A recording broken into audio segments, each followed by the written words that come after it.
25. Ve la muerte de Luis XVI.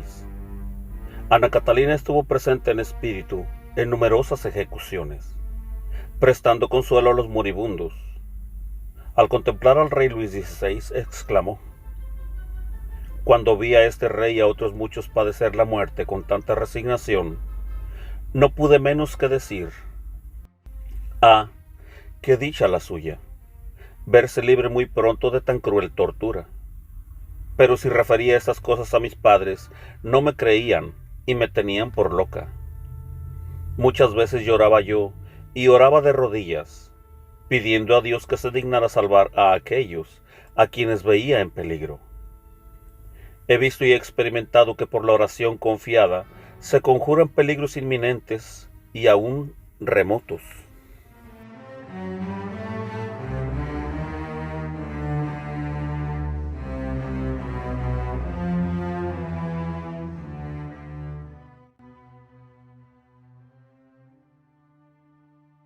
(26) Recibe las participaciones de las almas.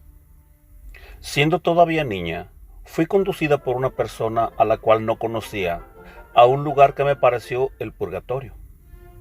Vi muchas almas allí que sufrían vivos dolores y que me suplicaban que rogara por ellas. Parecíame haber sido conducida a un profundo abismo donde había un amplio espacio que me causó impresión de espanto y conmoción. Vi allí hombres muy silenciosos y muy tristes, en cuyo rostro se conocía, a pesar de todo, que en su corazón se alegraban, como si pensaran en la misericordia de Dios. Fuego no vi ninguno, pero conocí que aquellas pobres almas padecían interiormente grandes penas. Cuando oraba con gran fervor por las benditas almas, oía muchas veces voces que me decían al oído: gracias, gracias. Una vez había perdido, yendo a la iglesia, una pequeña medalla que mi madre me había dado, la cual me causó mucha pena. Tuve por pecado no haber mirado mejor por aquel objeto, y con esto me olvidé de rezar aquella tarde por las benditas almas que más amaban a Dios. Pero cuando fui al cobertizo por leña, se me apareció una figura blanca, con manchas negras, que me dijo: ¿te olvidas de mí? Tuve mucho miedo, y al punto hice la oración que había olvidado. La medalla la encontré al día siguiente bajo la nieve, cuando fui a hacer oración. Siendo mayor, iba a misa temprano a Coesfeld. Para orar mejor por las ánimas benditas, tomaba un camino solitario. Si todavía no había amanecido, las veía de dos en dos oscilar delante de mí, como brillantes perlas en medio de pálida llama. El camino se me hacía muy claro, y yo me alegraba de que las almas estuvieran en torno mío, porque las conocía y las amaba mucho. También por la noche venían a mí y me pedían alivio. El modo como se reciben las participaciones de los espíritus es difícil de explicar. Todo lo que se recibe es extremadamente breve. Entiendo más en este caso de una sola palabra que comúnmente de 30. Se entiende el pensamiento de aquel que habla, pero no se ve con los ojos. Y todo esto es, sin embargo, más claro y distinto de lo que puedo decir. Esto se recibe con una sensación de gozo, como quien en un día de caluroso verano recibiera una brisa fresca. No se puede expresar mejor con palabras. Todo lo que aquella pobre alma me dijo era muy breve, como sucede en todas las comunicaciones de esta índole. Con todo esto, la inteligencia de las comunicaciones de las almas del purgatorio es de mayor dificultad. Sus voces tienen algo de sofocado y de ronco, como si pasasen por medio de un instrumento que rompe la armonía del tono, o como si uno hablase dentro de lo profundo de un pozo o del fondo de un túnel. Asimismo, el sentido de sus palabras es más difícil de entender, y debo poner más atención a estas voces que cuando me habla mi guía, o el Señor, o un santo. En estos últimos casos, parece que las palabras surgiesen y penetrasen en nuestro interior como un límpido torrente aéreo, y enseguida se sabe y se comprende cuanto dicen. Una sola palabra expresa más el interés del alma que un discurso entero que se pronuncia comúnmente hablado.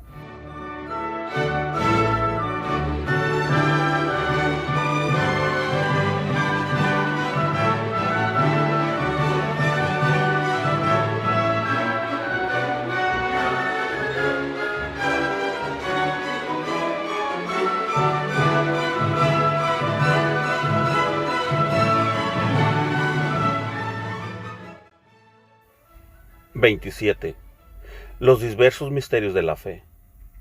Teniendo yo de 5 a 6 años, y considerando el primer artículo de la fe católica, creo en Dios Padre Todopoderoso, Creador del cielo y de la tierra, se representaba en mi alma toda suerte de imágenes de la creación del cielo y de la tierra. Veía la caída de los ángeles, la creación de la tierra, del paraíso terrenal y de Adán y Eva, y su pecado. Creía yo que todos veían estas cosas lo mismo, y hablaba de ellas sin reparo a mis padres, a mis hermanos y a otros niños. Hasta que noté que se burlaban de mí y me preguntaban si tenía yo algún libro en que estuvieran escritas. Entonces empecé a guardar silencio, creyendo que no convenía hablar de ellas, pero no pensé especialmente sobre esto. Estas visiones se me representaban ya de noche, ya de día, en el campo, en la casa, andando, trabajando en cualquier otra ocupación. Una vez, estando en la escuela, hablé inocentemente de la resurrección de distinto modo del que nos habían enseñado, con seguridad, y creyendo sinceramente que los demás sabían lo mismo que yo, sin sospechar que el conocimiento que yo tenía fuese un privilegio personal. Los demás niños se admiraron y se burlaron de mí, y el maestro me amonestó severamente para que no me imaginara tales cosas. Pero yo seguía en silencio con estas visiones, como un niño que contempla una estampa y se le explica a su manera, sin preguntar qué significa esto o aquello. Porque así como veía en las estampas de la historia sagrada representarse el mismo objeto, ya de una manera, ya de otra, sin que esta diversidad causara mudanza alguna en mi fe, así pensaba yo que las visiones que tenía eran mi libro de estampas, y las contemplaba en paz, y siempre con esta intención: todo para mayor gloria de Dios. Tratándose de cosas espirituales, nunca he creído sino lo que Dios ha revelado y propone en nuestra fe, mediante la Iglesia Católica, haya sido o no escrito. Pero nunca he creído lo que he visto en visiones con la misma fuerza que lo que propone la Iglesia creer. Contemplaba las visiones, así como en diferentes lugares miraba devotamente los pesebres del niño Jesús, considerándolos piadosamente, sin sentirme turbada por la diversidad que advertía en unos y otros. En cada uno de los pesebres adoraba al mismo niño Jesús. Lo mismo me sucedía en las visiones de la creación del cielo y de la tierra. De los Evangelios y del Antiguo Testamento nunca he retenido precisamente cosa alguna, pues todo lo he visto durante toda mi vida, todos los años, con claridad y puntualmente, con las mismas circunstancias, aunque a veces ha variado la escena. Frecuentemente ocupaba yo el mismo lugar y posición que los demás espectadores, y estaba presente, tomando parte en los hechos y variando de lugar. Pero no siempre estaba en la misma posición, pues muchas veces me hallaba levantada sobre la escena y la miraba desde arriba. Otras cosas, especialmente en lo que tenían de misterioso, las veía yo interior e intuitivamente, y algunas veces las veía en imágenes, fuera de la respectiva escena. Siempre veía yo a través de los objetos, de suerte que ninguno me impedía ver lo que había detrás de él, sin confusión alguna. Cuando era niña, antes de entrar en el convento, tenía muchas visiones relativas al Antiguo Testamento, pero después se hicieron más raras cada vez y más frecuentes las que se referían a la vida del Señor. Conozco la vida de Jesús y de María desde su más tierna infancia, y he considerado a la Santísima Virgen muchas veces en su niñez, y lo que hacía cuando estaba sola en su habitación, y sé también los vestidos que usaba. En tiempos de Jesucristo veía yo a los hombres mucho más malos y depravados que ahora, pero, en cambio, había otros mucho más piadosos y sencillos, que se diferenciaban de aquellos como el tigre del cordero. Ahora reina por doquiera la tibieza y la indiferencia. Entonces la persecución de los justos consistía en ejecuciones y suplicios, ahora en burlas, desprecios, sátiras, tentaciones prolongadas y esfuerzos para corromperlos. El martirio es ahora un suplicio perpetuo.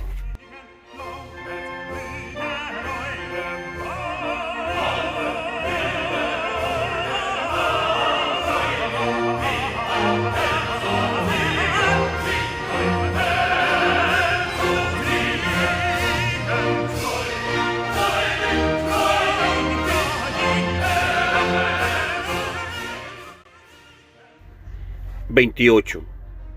Absorta en Dios. En mi niñez, yo estaba siempre absorta en Dios. Todas las cosas las hacía con interior deshacimiento de ellas y siempre estaba en contemplación. Aunque fuera con mis padres al campo a trabajar, nunca permanecía en la tierra. Aquí todo era como un sueño oscuro y confuso, pero lo otro era claridad y verdad celestial. Representemos el cielo en la tierra y hagamos todas las cosas en nombre de Jesús, acordándonos siempre que el niño Jesús está entre nosotros. No hagamos nunca cosa mala. Cuando podamos impedir el mal, impidámoslo. Donde veamos lazos y piedras puestas por los muchachos para atrapar liebres y aves, quitémoslos para que no logren su intento ruin. Demos principio, poco a poco, a un mundo enteramente diferente a este, para que la tierra se convierta en el cielo.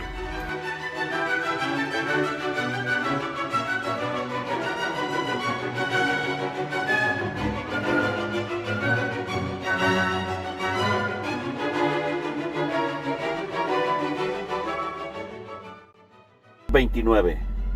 Acompaña a Jesús y a María en sus viajes. Desde mi infancia he acompañado paso a paso, durante todo el Adviento, a Jesús y María en sus viajes desde Nazaret a Belén, y todos los años, hasta ahora, los he acompañado de la misma manera. La solicitud que yo tenía cuando niña por la Madre de Dios durante sus viajes era tan grande y sentía con ella las penalidades del camino tan real y vivamente como cualquier otro suceso exterior que me hubiese ocurrido en mi juventud.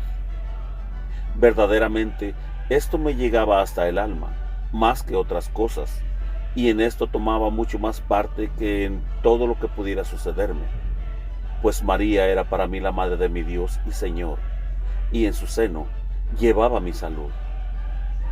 Todo lo que se celebra en las festividades de la Iglesia era para mí no ya un recuerdo o motivo de atenta consideración, sino mucho más, pues mi alma era movida y como impulsada a celebrarlas, cual si sus misterios sucediesen y los sucesos se verificasen en mi presencia.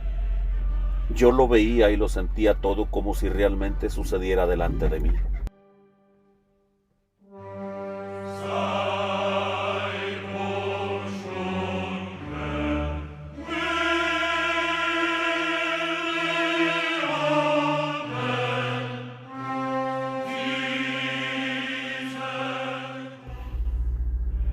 30. Amante de las plantas y animales. Nunca he podido admirarme de que Juan, el Bautista, aprendiese tanto de las flores y de los animales en el desierto, pues siendo yo niña, todas las hojas y florecillas eran para mí como un libro en el cual sabía leer. Conocía la significación y belleza de sus colores y sus formas. Pero si hubiese hablado de esto, se habrían reído de mí. Cuando salía al campo, solía conversar con todas las criaturas, pues Dios me había dado conocimiento de todo esto, y yo me elevaba a la vista de las flores y de los animalillos. Qué suave era todo eso. Aún era yo muy joven cuando me dio una fiebre, mas no guardaba cama. Mis padres creían que yo moriría pronto. Entonces se llegó a mí un hermoso niño y me mostró unas hierbas que yo debía elegir y comer para ponerme buena. Todavía conozco estas plantas. Entre ellas había enredaderas. Comí de las hierbas y, sentándome, chupé el jugo de las campanillas de las enredaderas y luego me sané. La planta de la manzanilla me gustaba de un modo especial. No sé qué de suave y misterioso para mí tiene este nombre.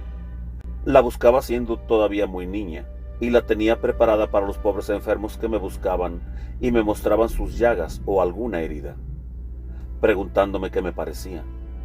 Entonces se me ocurrían multitud de inocentes remedios con los cuales recobraban la salud.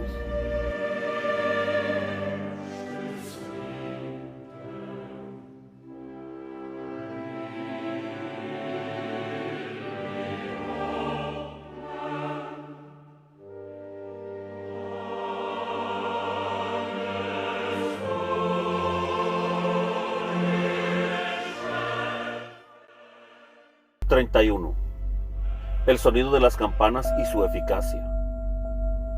Cuando era niña percibía yo, como si fueran rayos de bendición, los sonidos de las campanas benditas, las cuales tan pronto como eran tañidas, quitaban el mal causado por el enemigo del género humano. Creo ciertamente que las campanas benditas ahuyentan a Satanás. Cuando en mi juventud oraba yo en el campo durante la noche, veía a los demonios muchas veces en torno de mí, pero tan pronto como las campanas de Questfield tocaban a maitines, advertía que huían.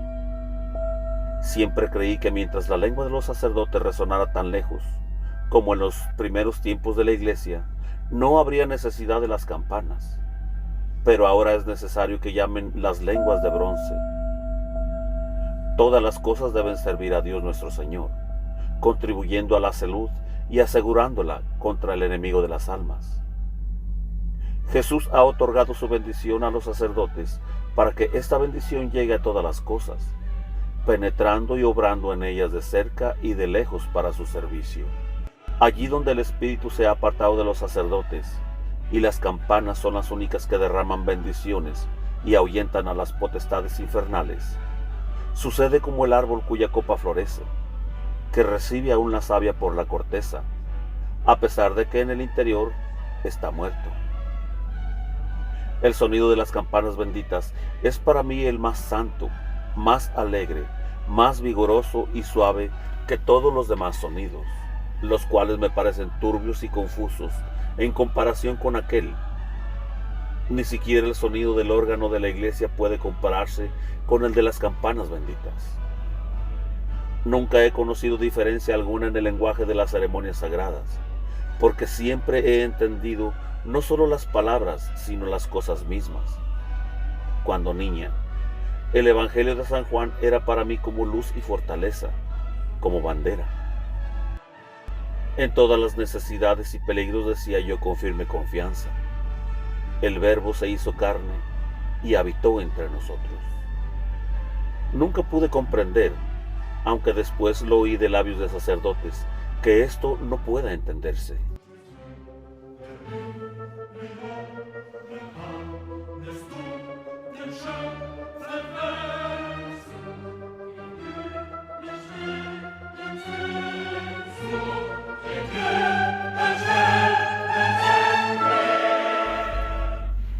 (32) Lugares infestados por demonios. No lejos de nuestra casa hay un lugar completamente estéril, en medio de otras tierras que producen frutos. Cuando siendo niña pasaba por aquel lugar, siempre sentía espanto y me parecía que era lanzada de allí. Varias veces caía al suelo sin saber cómo había sucedido. Veía como dos sombras negras que andaban vagando y que los caballos solían espantarse cuando se acercaban.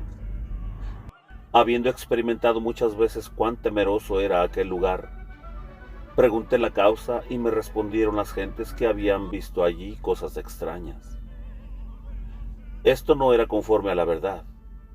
Más tarde me dijo mi padre que durante la Guerra de los 7 años había sido fusilado allí un soldado de Hanover, que era inocente, el cual había padecido por culpa de otros 2. Cuando oí esto, ya había yo recibido la primera comunión. Durante la noche hice oración con los brazos en cruz en el referido sitio. La primera vez esto me costó gran violencia.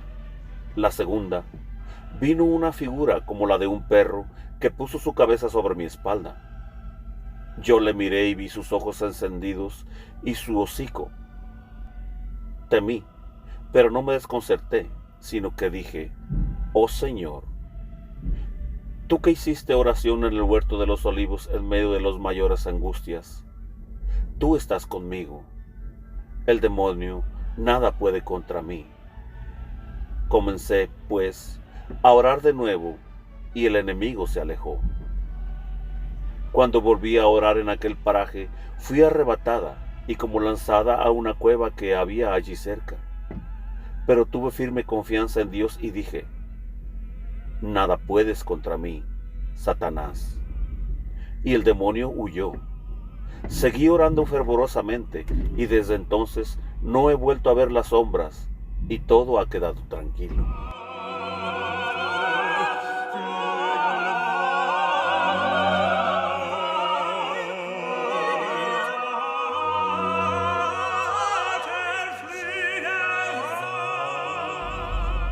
(33) Defectos naturales.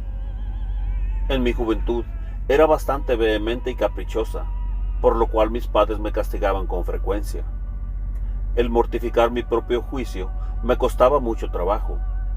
Como mis padres me reprendían tantas veces y nunca me alababan, y, por otra parte, yo oía a los otros padres alabar a sus hijos, me tenía por la hija más desgraciada del mundo, y me entristecía pensando si acaso sería mala en la presencia de Dios.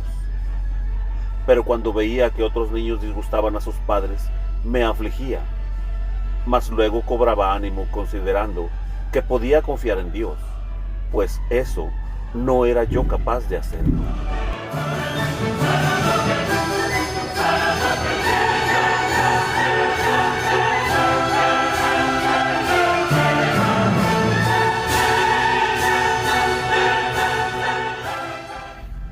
(34) Los templarios.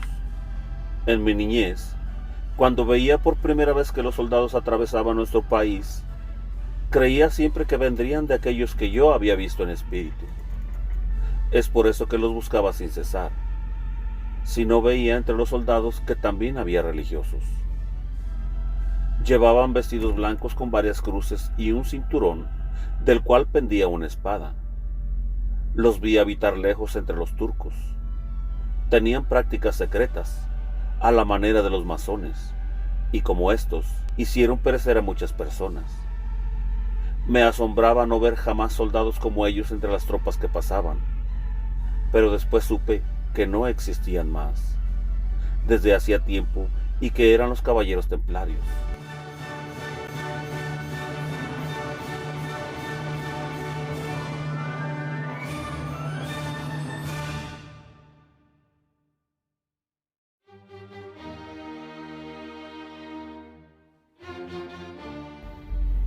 (35) Las lecciones de su madre. Las primeras lecciones del catecismo las aprendí de mi madre. Su dicho favorito era: Señor, hágase tu voluntad y no la mía. Y Señor, dame paciencia y aflígeme después. Estas palabras siempre las he conservado en mi memoria. Cuando jugaba con otros niños, decía mi madre: siempre que los niños juegan con modestia unos con otros, los ángeles o el niño Jesús están con ellos. Esto lo creía yo al pie de la letra y no me causaba admiración, así que miraba con frecuencia al cielo para ver si venían pronto, y otras veces creía que estaban con nosotros. Para que no se fuesen de nuestro lado, siempre jugábamos juegos moderados y edificantes. Cuando tenía yo que ir a la iglesia en compañía de otros niños, iba delante o detrás de todos, para no oír ni ver durante el camino ninguna cosa mala. Mi madre me había recomendado esto y exhortado a que, entre tanto, rezara unas u otras oraciones. Cuando me hacía la señal de la cruz en la frente, en la boca y en el pecho, decía yo interiormente: Estas cruces son las llaves para que no entre ninguna cosa mala en el pensamiento, ni en la boca, ni en el corazón. Solo el niño Jesús debe tener la llave, y si solo Él la tiene, todo irá bien.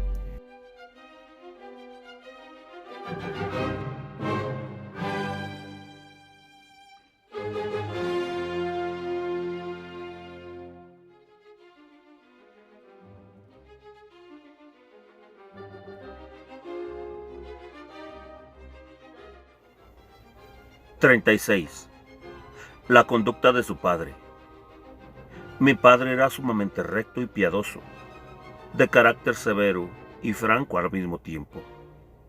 La pobreza le hacía afanarse a trabajar mucho, pero no se inquietaba de cómo mantener a su familia, pues todas las cosas las ponía con filial confianza en manos de Dios, y hacía su dura labor como un criado fiel, sin angustia y sin codicia. Una vez nos refirió que había un hombre muy grande llamado Hun, que iba por el aire. Yo soñaba que veía por encima de la tierra a ese hombre, el cual con una pala arrojaba tierra buena en unas partes y tierra mala en otras. Como mi padre trabajaba mucho, me acostumbró desde niña al trabajo. En invierno y en verano, al despuntar el día, yo salía al campo a buscar el caballo. Era una mala bestia que daba coces y mordía, y muchas veces huía de mi mismo padre. Pero se dejaba sujetar enseguida por mí, y aún venía corriendo a mi encuentro. A veces daba yo un salto desde una piedra u otro lugar elevado para subir sobre él, y así me llevaba a casa. Solía entonces volver la cabeza para morderme, pero yo lo castigaba, y ya no era necesario más. También debía conducir con él frutos y estiércol. Ahora no acierto a comprender cómo, siendo yo a sazón tan débil niña, podía manejarlo. Mi padre me llevaba muchas veces consigo al campo muy de mañana. Cuando salía el sol, se quitaba el sombrero y rezaba y hablaba de Dios, que hace salir el sol tan hermoso sobre nosotros. También solía decir que es muy funesto y censurable permanecer en la cama dejando que salga el sol y nos halle durmiendo, pues de aquí proviene que las casas, los campos y las personas perezcan. Una vez le dije: a mí no me puede suceder esto, pues el sol no da en mi cama. Mi padre repuso: aunque tú no veas el sol cuando sale, él ve todas las cosas y brilla sobre todas ellas. Yo meditaba estas palabras. Cuando salíamos juntos antes de amanecer, me decía mi padre: mira, todavía no ha pasado ningún hombre por aquí. Nosotros somos los primeros. Si tú rezas con devoción, bendeciremos el país y los campos. Es hermoso salir cuando todavía nadie ha pisado el rocío. Aún está en el campo la bendición de Dios, porque aún no se ha cometido ningún pecado, ni se ha dicho en él ninguna palabra mala. Cuando uno sale al campo y encuentra hollado el rocío, no parece, sino lo ve todo manchado y corrompido. Aunque yo era pequeña y débil, trabajaba con mis padres y con mis parientes en rudas faenas del campo. Siempre acertaba a tomar parte en los trabajos más penosos. Recuerdo que una vez puse en el carro, sin descansar, unos 20 haces de mies, más pronto de lo que el trabajador más robusto pudiera haberlo hecho. También trabajaba mucho, segando y atando las mieses. Debía salir al campo con mi padre y llevar caballo, conducir la rastra y hacer todo género de faenas. Cuando dábamos alguna vuelta o nos parábamos, decía: qué hermoso es esto. Mira, de aquí podemos divisar la iglesia de Cuesfield y contemplar al Santísimo Sacramento y adorar a nuestro Señor y nuestro Dios. Desde allí nos está viendo y bendiciendo nuestro trabajo. Cuando tocaban a misa, se quitaba el sombrero y hacía oración diciendo: oigamos ahora misa. Mientras trabajaba, decía: Ahora está el sacerdote en el Gloria. Ahora llega al Sanctus. Y ahora debemos pedir con él esto o aquello y recibir la bendición. Después cantaba o repetía alguna tonada. Cuando yo levantaba las mieses decía: se espantan las gentes al oír la palabra milagro. Y he aquí que vivimos de puro milagro y gracia de Dios. Mira el grano de la tierra. Ahí está, y de él sale un tallo que produce 100 por 1. ¿No es este un gran milagro? El domingo después de comer, nos refería el sermón y lo explicaba de un modo muy edificante. También nos leía la explicación del Evangelio.